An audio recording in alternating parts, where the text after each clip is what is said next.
안녕하세요, 빅난 성대경입니다.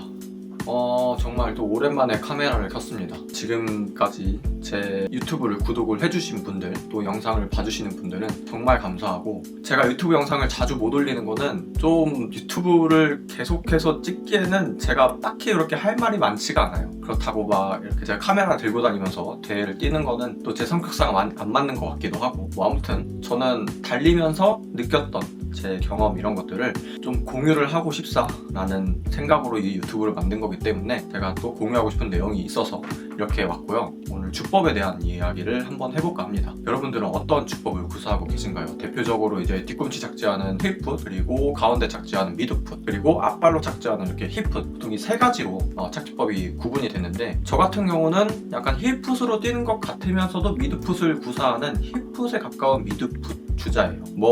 딱 미드, 힐, 포어 이렇게 어느 정도 퍼센트지만 좀 다르지, 딱 정확하게 미드풋, 힐풋, 포어풋 정확하게 구사하시는 분들은 없는 것으로 저는 알고 있고, 그렇기 때문에 좀 어느 정도 힐풋인 사람들은 미드풋도 좀 어느 정도 할 줄 알고, 포어풋인 사람들은 미드풋도 좀 어느 정도 할 수 있으실 거예요. 그럼 왜 오늘 이 이야기를 하냐면, 제가 일단 춘천 마라톤에 대한 이야기를 해야 되는데, 제가 서브3를 준비를 하면서 저는 훈련을 좀 강하게 하는 편인데, 그때 왼쪽 햄스트링 쪽에 30km 넘어가면서부터 쥐가 나오는 증상이 있는 거예요. 그래서 이게 좀 무리를 했구나. 대회 때는 좀 집중을 해서 자세 같은 거를 좀 잘 고쳐서 하면은 이 쥐 나는 건 좀 없겠다 생각을 해가지고 대회는 잘 마무리를 했지만, 이거는 동아 마라톤에 대한 얘기예요. 근데 그리고 나서 춘천 마라톤을 또 준비를 했는데, 춘천 마라톤 준비를 할 때도 또 햄스트링 왼쪽 쪽이 또 말썽인 거예요. 쥐가 계속 날려고 하는 거죠. 정확하게 30km 지점을 넘어가면서부터 쥐가 계속 날려고 하는 거를 저는 느꼈어요. 어쨌든 이게 저는 훈련을 강하게 하는 편이기 때문에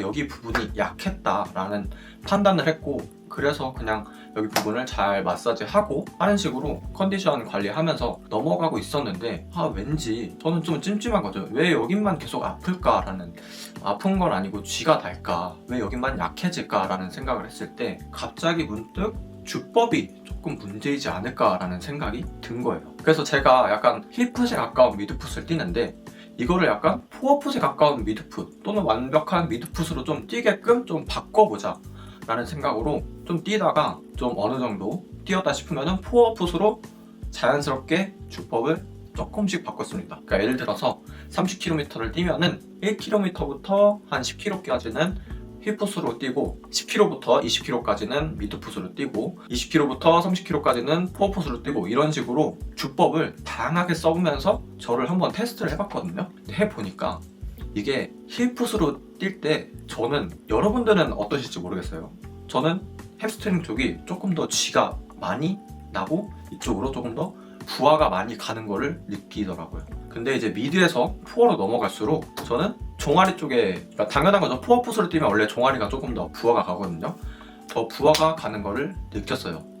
그러면은 내가 힐풋으로 뛰다가 포어풋으로 뛰면은 이게 쥐 나는 게 조금 방지가 되지 않을까라는 생각으로, 그때부터 뛸 때마다 딱 어떤 고정된 자세를 취하기보다는 계속 조금씩 자세를 힐풋으로 떴다가 미드풋으로 떴다가 포어로 떴다가 계속 왔다 갔다 하면서 변칙을 주었거든요. 그 상태에서 제가 장거리 훈련을 다시 좀 강하게 한 훈련이 있었는데, 해보니까 그걸 적용하고 나니까 쥐가 안 나는 거예요. 그렇게 제가 깨달은 게 있는 거죠. 이게 어떠한 주법을 딱 고정시켜서 달릴 필요가 없구나. 또 중요한 게 뭐냐면, 이게 쥐가 안 나는 것도 중요한데 부상을 예방하는 것도 또 도움이 되거든요. 예를 들어서 제가 만약에 매일 똑같은 힐풋으로 뛰다가 어느 정도 좀 힐풋과 포어풋을 좀 교차적으로 뛰면은 주법에 따라서 부하가 가는 부위가 다르잖아요. 그 부위가 조금씩 바뀌니까 어느 정도 부상의 예방에 도움이 되지 않을까라는 생각도 좀 하고요. 그리고 런닝 이코노미 관련돼 가지고도 조금 어느 정도 도움이 될 수 있다고 생각을 합니다.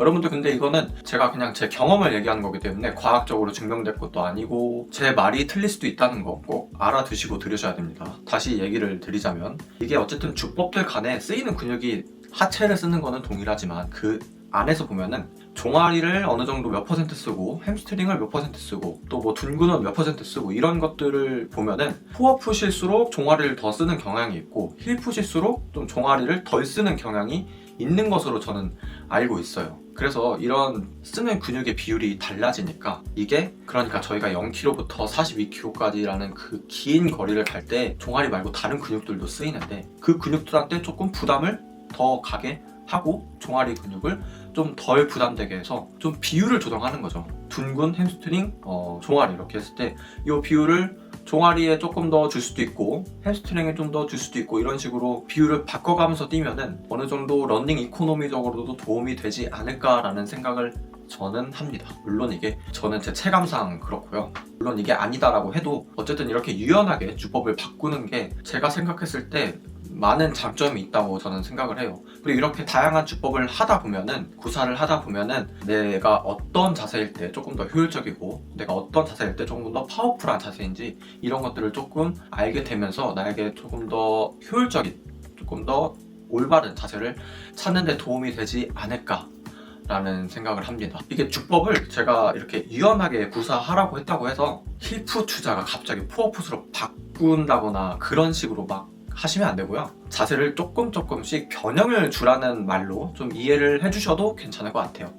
그러니까 저희가 포어풋으로 뛸 때는 저 같은 경우는 엉덩이가 조금 더 들어가고 힐풋으로 뛸 때는 조금 더 엉덩이가 나오는 그런 모션이 취해지는데 이거는 제 신체 특성상 제가 그냥 가장 자연스럽게 달릴 때 그렇게 취해지는 건데 어쩌면 제가 이걸 주법이라는 것에 한정돼서 얘기를 했지만 이 주법이라기보다는 결국 전체적인 그런 몸의 그런 밸런스나 동작을 취하는 그런 형태 그런 것들이 복합적으로 일어나는 게 달리기잖아요. 근데 내가 주법을 바꾸면은 조금씩 바뀝니다. 그래서 몸이 자세를 취하는 방식이 달라지고 부하를 받는 방식이 달라져서 앞서 제가 말씀드린 그런 장점들을 가지는 것이기 때문에 주법을 막 바꾸지 마시고요. 막 포어풋 뛰시는데 힐풋으로 바꾸려고 하지 마시고 바꾼다기보다는 자세에 계속 변형을 주면서 달리는 거에 초점을 맞추셔서 내용을 이해해 주셨으면 좋을 것 같습니다. 제가 오늘 말씀드린 게 제가 최근에 느낀 주법에 관련된 내용이고요. 제가 최근에 저희 런닝 크루에 한 분한테 이 내용을 얘기를 해드렸는데 하프를 뛰시던 분이었거든요. 하프를 뛸 때 마지막쯤에 쥐가 날 뻔했는데 제가 말한 것들을 참고를 해서 주법을 바꿨더니 쥐가 나는 거를 방지할 수 있었다더라 라고 저한테 전해주시더라고요. 그래서 저는 그거를 보고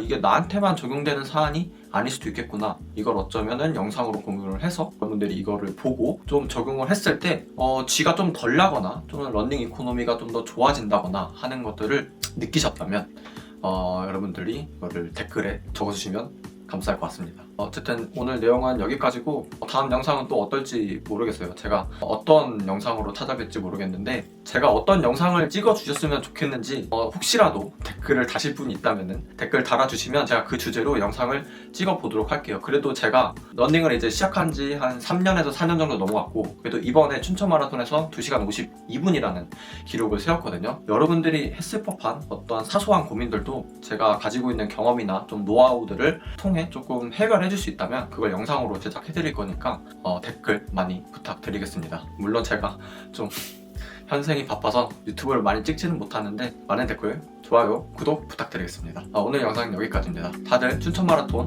JTBC 마라톤 그리고 다음 주에 있을 인천 마라톤까지 가을 마라톤 고생하셨고 앞으로도 그 겨울에 남은 훈련 잘해서 봄에 있을 마라톤 잘 준비하시기 바랍니다. 그럼 오늘 영상은 여기까지입니다.